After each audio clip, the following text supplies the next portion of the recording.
I'm gonna double them, but give me more volume in the headphones. Loud as possible without killing. I got it now. I got it. Hold on now. I got it. Play the beat. Okay, let's get serious. First of all, it's not a joke. It's very serious.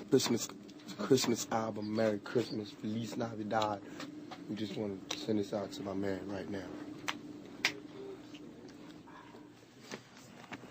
Tell me, how do you pronounce your name? Tupac. Tupac. Remember, like two, and Pac like pocket. You won't go wrong. Just Tupac. Good. Looking good.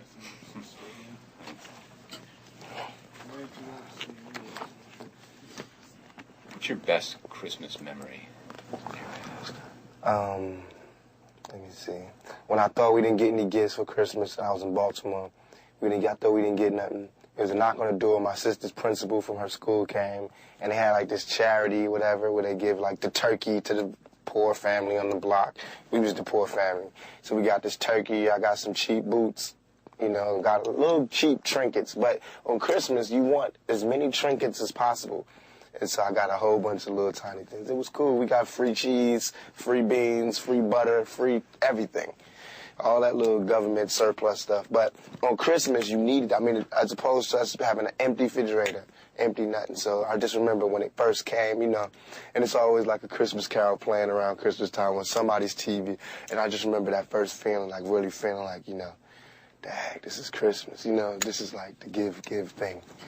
The give thing. That's when I used to feel the sorriest for my mother.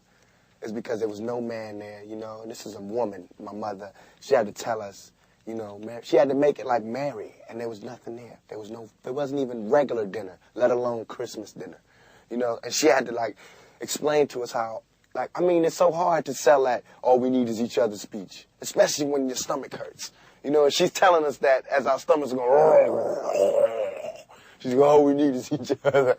It's meat. But I thought it was just so beautiful how she just would be strong and she would do it. And she would never use that time to go, your fathers are really jerks, they really left me here. But they did. Our fathers really did leave her. And our fathers, like my father and my sister's father, different fathers, but they really did leave us. And, they didn't call on Christmas to help my mother explain why the hell we ain't getting no gifts. They was just like, with their woman, wherever they was, being big shotty, being Santa Claus to somebody else's kids. And so, no love taken from my father, God rest his soul, but, I got it. He better not expect nothing big on Christmas. Tell me about some of the special things that someone growing up in the inner city in your situation deals with. Okay. Man, it's like, that's deep. It's like, when you're born, usually you're born into a dynasty or an empire, right? You're born like as a junior or, following in your father's footsteps. You always tell your father, he did this, or your grandfather, he did this, or we got this, or the family heirlooms. There's none of that in the outer city. I call it the outer city because we left out. It's nothing. We don't get any family heirloom, the family crest, all that stuff that you would think is so important was meaningless. Because come on. Our family crest was cotton. You know what I'm saying? It's like, man, it's like the only thing we can really leave behind is culture, is music, and dignity and determination. That's what we had. So it's like, I feel as though I'm cheated because instead of me fulfilling my prophecy, I have to start one. Instead of me, doing a good job and carrying on the empire, I have to build one. And that's a hell of a job for a 21-year-old. You know what I'm saying? That's a hell of a job for any youngster, male or female, to have to build an empire for your family. You know what I'm saying? And it's like, especially when the odds is that, you know that somebody else who lives in the inner city, the real inner city, suburbia, who, when he's born, 16, he gets a car, automatic. There's money in the bank for college. It's Christmas, go to vacation somewhere. Our vacations was down the street, cross town, grandma's house. You know what I'm saying? That was the vacation. Or, or jail. to be even more real. And I hate to make this like sad story, but it's real. Because this world is such a, and when I say this world, I mean it. I don't mean in an ideal sense. I mean in every day, every little thing you do. It's such a, gimme, gimme, gimme. Everybody back off. You know, everybody's like, you taught that from school, everywhere. Big business. If you want to be successful, you want to be like Trump, gimme, gimme, gimme, push, push, push, push, step, step, step, crush, crush, crush. That's how it all is. And it's like, nobody ever stopped. Just, you know, I feel like, instead of us just being like, slavery's bad, slavery's down, bad whitey, bad whitey. I mean, all right, let's stop that. And everybody's smart enough to know that, I mean, we've been slighted. And we want ours. And I don't mean by like ours, 40 acres and a mule, because we're past that. But we need help. I mean, for us to be on our own 2 feet, us meaning youth or us meaning black people, whatever you want to take it for us to be on our own 2 feet, we do need help. Because we have been here. We have been a good friend. If you want to make it a relationship type thing, we have been there. And now we deserve our payback. It's like you got a friend that you don't never look out for. You know, you dressed up in jewels. Now America's got jewels and they paid and everything. And they lending money to everybody except us.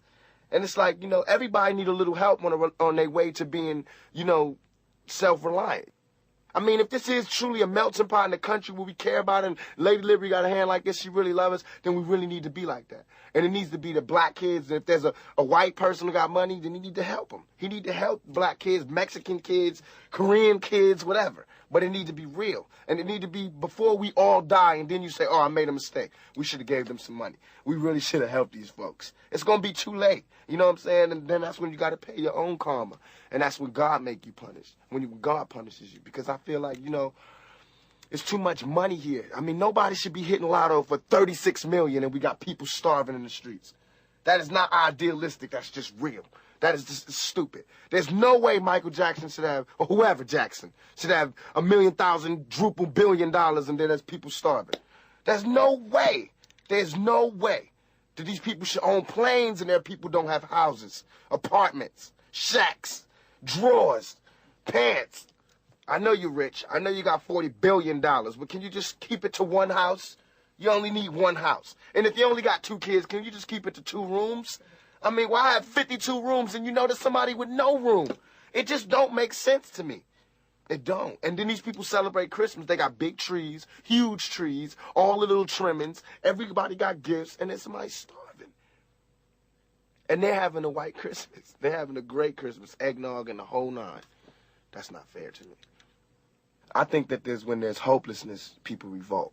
Because it's like there's nothing that's like, you know, it's like we're going, is America going to help us ever? You know, because, I mean, we know for a long time they haven't. Are they ever? And it's like all these things are showing us no. And you know there's somebody going, no, they're not going to help you. No, they're not going to help you. And then, of course, we seeing, no, they're not helping us. All BS aside, it all comes down to we got to survive. I mean, even warriors put their spears down on Sundays. We got to survive here in this country. Because I'm not going back to Africa.